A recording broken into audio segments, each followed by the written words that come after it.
আপনি দেখছেন news now, আমরা জানি কোনটা খবর। রাজ্যে 24 জন নিখোঁজ শ্রমিকদের ফিরিয়ে আনতে অরুণাচল প্রদেশ গেল প্রশাসনের প্রতিনিধি দল। বৃহস্পতিবার এই কথা জানিয়েছেন মন্ত্রী টিঙ্কু রায়। শ্রম দপ্তর, পুলিশ দপ্তর এবং সিডব্লিউসির প্রতিনিধিরা বৃহস্পতিবার সকালে অরুণাচল প্রদেশের উদ্দেশ্যে রওনা হয়েছেন বলে জানিয়েছেন শ্রমমন্ত্রী টিঙ্কু রায়।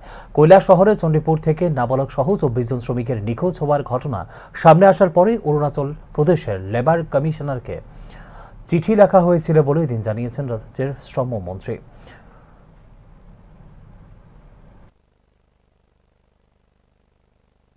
हमने जब ये विषय आया है जो कैलाशहर एरिया से कुछ बच्चे बाहर ले गया काम के लिए और उसमें इस माइनर बच्चा भी है जो अंडर एज का है, वो जब मेरा ध्यान में आया मैं साथ साथ हमारे जो लेबर कमिश्नर अरुणाचल उनको चिट्ठी लिखा है और लेबर मिनिस्टर जो वहाँ के उनके को भी चिट्ठी लिखा है और नॉन ऑफिशियली में वर्बली फोन पे भी टेलीफोन में भी बात किया है और एक दिन के अंदर उनको आइडेंटिफाई किया गया है और लोकेशन निकाला है।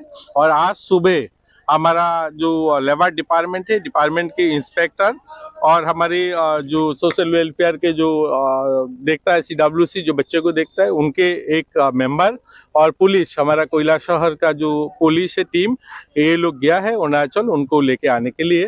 और अरुणाचल के जो पुलिस है और वहाँ के जो लेबर दफ्तर है उनके साथ कोऑर्डिनेशन चल रहा है, तो बहुत जल्दी 1-2 दिन में बच्चा आ जाएगा यहाँ पे।